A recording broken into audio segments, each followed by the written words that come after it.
முதல்வர் ஜெயலலிதா சிகிச்சைக்காக சிங்கப்பூர் செல்வதாக வரும் சமூக வலைதள செய்திகள் அனைத்தும் வதந்தி என்று CR சரஸ்வதி தெரிவித்துள்ளார். சென்னை அப்பல்லோ மருத்துவமனையில் அனுமதிக்கப்பட்டுள்ள முதல்வர் ஜெயலலிதாவை அமைச்சர்கள் சந்தித்து நலம் விசாரித்து வருகின்றனர். சனிக்கிழமையன்று அதிமுக செய்தி தொடர்பாளர் CR சரஸ்வதியும் முதல்வரை சந்தித்தார். பின்னர் செய்தியாளர்களிடம் பேசிய அவர் முதல்வரை சந்தித்ததாகவும் அவர் நலமுடன் இருப்பதாகவும் கூறினார்.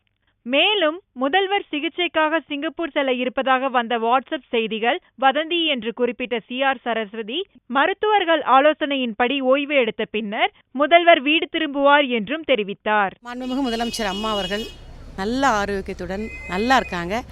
அவங்க நேற்று ஜுரம் குறைஞ்சி நார்மலாக சாப்பிட ஆரம்பிச்சிட்டாங்க.